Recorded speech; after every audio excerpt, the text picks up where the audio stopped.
The Packers go all offense through the first 2 days of the draft and totally surprise us with some selections outside of their traditional testing metrics. Also, we'll give you the best guess as who the Packers will select on day 3. Yeah, I've been wanting this shit forever. I've been in the field with whatever they throw at me. Brush it off, pick myself up, moving on to the better. Okay. Hey. Yeah. Ain't no errors, baby. It's a new era. I wake up early feeling rich like I'm Kesha.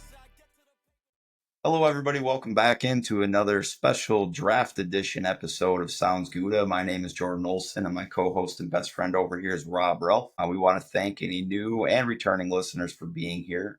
We're really excited to be talking NFL draft and Packers football with you all.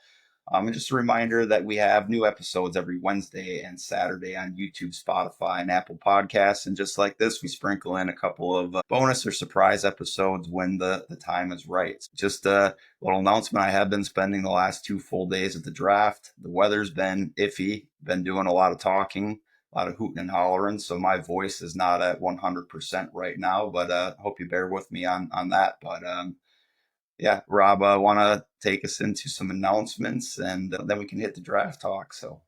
Yeah, so if you do not know, we have the SoundsGouda draft guide. It is free to download. You can check it out here in this video's description or even some of the past videos that we've had the last couple of days. It's also in that description as well.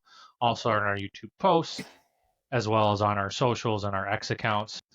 But, heading into day 3, even though we've had a ton of Packer surprises so far, the free guide still has our top 75 players, recap of all our mock drafts and more, So, let's see what we can get here on day 3 and hopefully can give you a good experience heading into the draft to see who the Packers will pick. So, yeah, and this might be a good segue. I wanted to mention this. You might look at this and be like, well, the only one of the 3 players that you guys that we've selected were on your green tier list, and that was Anthony Belton. And Anthony Belton, in my opinion, I was just talking to Rob about this. I think he's the 4th best true tackle. We'll have some discussion about whether he's guard or tackle. I think he's a true left tackle, and I think he's truthfully the 4th best tackle in this draft, given the other 3 were already taken. I have no problems with the process of taking him in the second round. In regards to the other 2 selections, right? Matthew Golden was the lightest Packers wide receiver drafted in many, many years, basically since they've been keeping track of that. So he was a gold tier guy. We loved him, just thought he was a little too light. And then in regards to Savion Williams, I have to admit, I think we just discovered all of the stuff that he can do in the run game and the wildcat. And we were looking at him as purely as a wide receiver prospect. But we didn't like his hands. But the dude's a physical specimen, and he was also on our gold tier, which we thought that means very likely still to be Green Bay Packers. So hopefully check that out. You can learn some more about these prospects.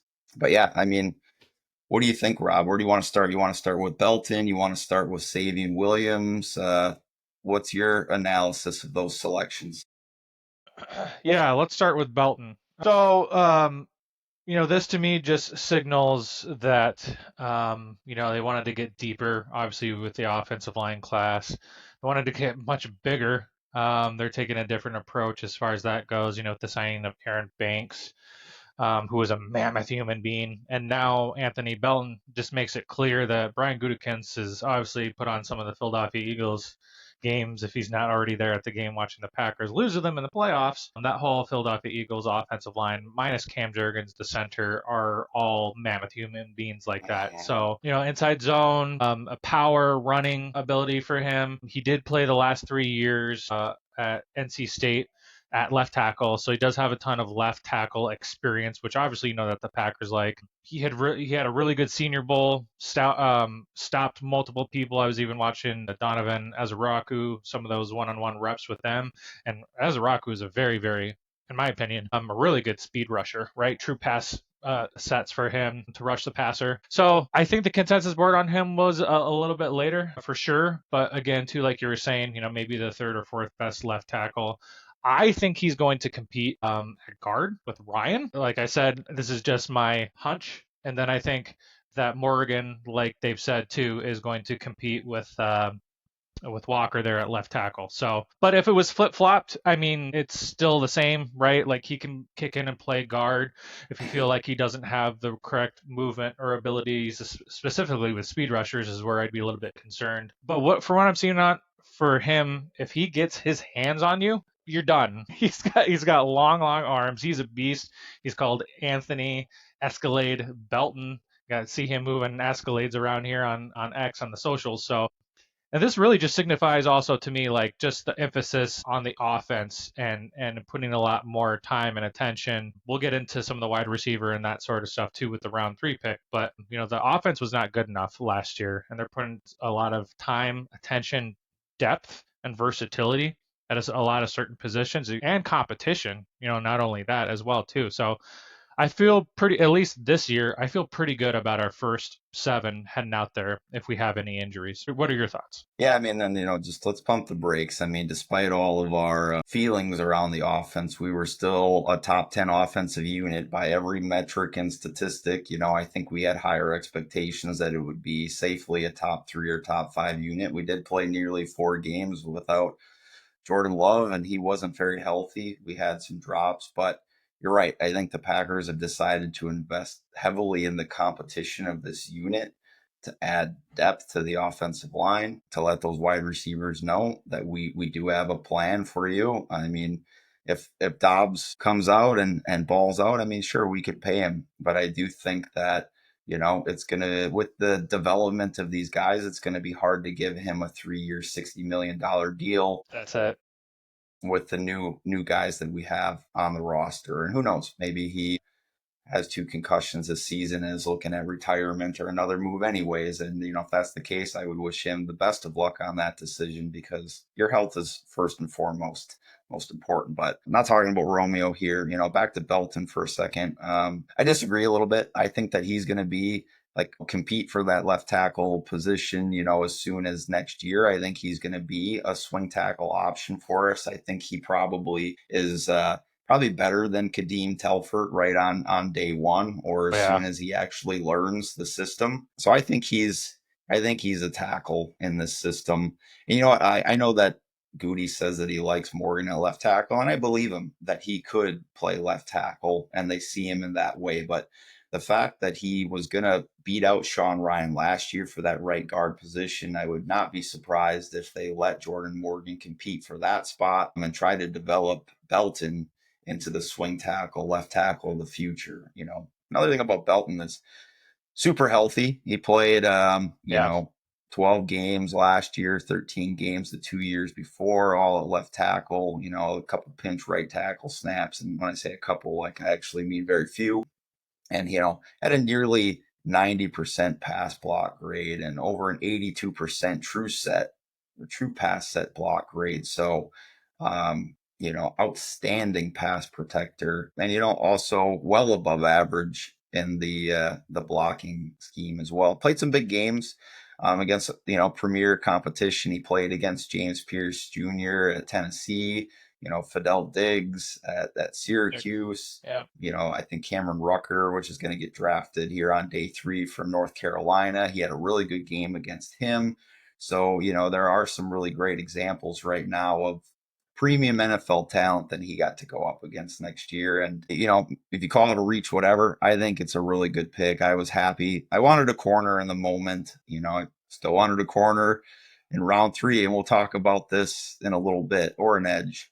But I cannot be dissatisfied with securing this offensive line for the foreseeable future. So what does Savion Williams do for this offense, and what do you think about that? Because I'm standing there in real time at the draft, right? And I'm like, this brutal run from pick 72 on. Here's the run, right? Landon Jackson goes at pick 72, AZ Thomas at 73, Siobhan Revel Jr. at 76, Jordan Birch at 78, Jacob Parrish at 84, and then the cherry on top, the Chiefs trade up 2 picks in front of us and take Noah Williams. I'd have to imagine that they had the Packers in their minds there, because there was a lot of rumors that the Packers liked Noah Williams a lot. So I was kind of gunning for that, and that never came to be. And then we draft super toy Cordell Patterson plus extraordinaire and Savion Williams. So I don't. How do you feel about that? Well, I was surprised. There's no doubt because, like you, and as soon as I saw all that run, Chevelle, especially Noah Williams, I was like, oh my gosh. Jacob Parrish, right, was a little bit before that as well. I forgot Hmm. what team got Parrish, but I was like, damn, that's a good fit. Um, Tampa Bay. Yeah, that's a total Tampa Bay pick. He's going to be like a Rondé Barber of the future. so then I just go back to our draft guide and some of our conversations and just some of my looking at Savion Williams. Glaring red flag. He has drop issues, right? Hmm. He's not the best route runner as well, which is why I think TCU put him in all these different packages. And not only that, but like he's athletic, he's fast enough, he's tall enough. The other thing I'll say for a pro from him, a massive pro, is I think he had the best contested catch rate out of like all of wide receivers, or at least he's like there towards the top. So 50-50 balls, he loves to go up and snag. I think there's just an emphasis of speed, versatility, gadgets, motioning, different things that you can do. Like I'm already seeing, like the possibilities with him and Golden on the field at the same time too. And not only that, but like if that just flushes some of the defense out, that opens up other, Devontae Wicks, Jaden Reed type of throws. So that way you don't feel like Jordan Love is trying to, chuck it to Jesus.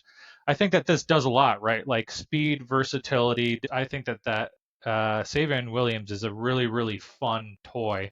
I just had a really, I was really concerned about his drop issues, which was like 11.8%, right? Like the Packers don't need any more people that have a hard time catching the ball. Now, if you're going to be doing, like I said, jet sweeps, motioning, getting other creative ways, running back, tight end, I mean, you could literally line up at, I think, at any spot, which is what TCU did. You're going to have a lot of fun with them. So I have no doubt that Matt LaFleur is going to get creative. And he also has some special team kick return ability too, as well, if I'm not mistaken. So there's some options there too, depending on what happens with McCole Hardman. But again, you're not going to be able to pay big market value to Dobbs and Watson. So this kind of signals to me that that's the end. Not only that's the end, but that the wide receiver core needs to get better at catching the football, getting open, creating some havoc for the opposing defenses.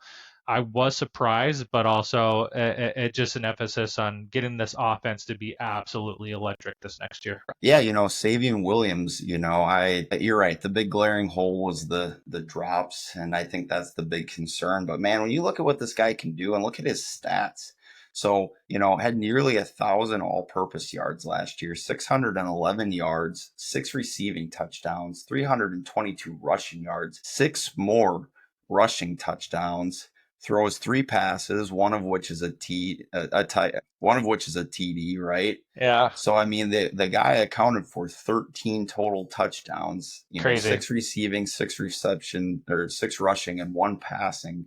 So I mean, he is kind of a do-it-all weapon. And he's going to be if they can work on his hands a little bit, he's going to be a really fun toy in this offense. And it's funny because we got a little flack for this. When we had our whole Harold Fannin Jr. conversation, but Matt LaFleur, here we are in the third round. Matt LaFleur took his toy pick, and I we're all surprised because we thought after we took Golden, right, we don't need to add any more bodies to this room. We added one that we think can be a number one. We go out, we get this super fun toy, and I guess I'm not surprised at all. I was surprised in the moment that we went back to wide receiver. Not surprised that they're interested in adding this kind of weapon into the repertoire. All right, so heading into day three, do you think that they actually go out and address the defense in any way? Do we get some cornerback depth? Maybe we get a TJ Slayton, or maybe we get a defensive tackle, or maybe we continue on with the offensive side of the ball. Jordan, what are your thoughts on some prospects to watch out for? And what are your thoughts of what they'll do in day three, being there at the draft? Well, I mean, I'm not saying that they're totally done on offense. I still think that they need to draft a backup quarterback of the future somewhere today.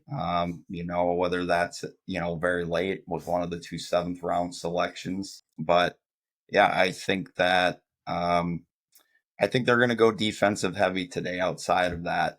I really like CJ West available. I very highly doubt that he's going to make it to pick 124. Yeah. Ty Robinson is a defensive tackle I like. And then probably realistically somewhere in the 5th round, 6th round, I could see us taking a guy like Zeke Biggers, which is a very true one tech, probably as good or better than TJ Slayton immediately. I'd be very happy with him as a 5th or 6th round selection just to replace Slayton. So I know we like some corners, and even though now there's all the buzz about well, that has to mean that we're going to keep Jair. And, I hope that's working out. Jordan Love and Josh Jacobs are advocating for him to come back. He's been working out with X, but we still need probably at least one more body with some upside in this room. So, I know there's a few guys we like. So who are those corners that you're looking at today to draft? Yeah, Bilal Kone, your boy out of Western Michigan, cornerback. Would really love him here. Jason Marshall Jr. is probably my favorite. They did bring him in for a top 30 visit. Cornerback out of Florida, so he's an option. 5th, 6th round possibly. So those are some of them. I'll give another name: Fentrell Cypress the second out of Florida State. As a cornerback too as well. I would agree. I've said all along that I'd be shocked if they did not take a cornerback or two in this draft. I thought I was going to be a lot higher. It just so happens that, I'm hoping that I'm correct here on day 3. But who knows? This whole draft has kind of gone. I don't think any Packers fan would be lying if they said that it's gone exactly how they've mocked it, how they've seen it, over the years. So maybe it's completely different. But, to me, I'd concentrate on some depth on the defensive side of the ball at certain positions. So yeah, I mean, besides the corner position, I still think we could add a linebacker today. I would be ecstatic if we got Jack Kaiser in that 4th round selection. I think he'd be tremendous value and upside to solidifying that linebacker room, or a guy like Cody Lindbergh a little bit later. I think he's kind of a true Sam type, good run stuffer. And then the edge. I really like, Byron Sorrell's still out there. There's a guy like Fidel Diggs that has upside. There are some guys out there for us to go and get today. And then in the quarterback room, I don't know when these guys are going to go exactly, but the guys that we had on our list that we thought would be, great developmental guys, but Will Howard, Quinn Ewers, and Brady Cook, all great options to draft anywhere today. And then you've got a Malik Willis replacement if you're going to trade him at the deadline or after a big, training camp, or if he just walks in free agency next year. Well, all right. Yeah, let's all get together and hope for the best dreams and wishes and wants for day 3. It's already been a very interesting ride so far, a very unique Packers draft. I know Jordan would agree, A, being there, and B, just how this draft has played out so far. Just know that we have new content every Wednesday and Saturday. We will be back this next Wednesday, of course, recapping all things day 3, maybe a little bit more in depth than our just overall draft feelings. So, but we appreciate you, Packers fans, for coming back and taking a listen to us. Please share. If you're listening, please share with your friends, family, and any other Packers fans. If you are on YouTube, please hit that like, sub, and follow us there. We would generally appreciate it. We're getting very, very close to 500 subs. So, anything that you can do and help out, we would definitely appreciate that. So we are on Spotify and Apple Podcasts too as well. And you can connect with us on X or on the socials. That should be below on the banner. Jordan is at Olson Jord. I am at SoundsGouda with 3 A's. But we appreciate it, Packers fans. This is the last day, so hopefully you enjoy it. And hopefully you have a good morning, a good afternoon, and a good night. Take care. Go Pack Go. Been wanted this shit forever. I've been in the field with whatever they throw at me. Brush it off, pick myself up.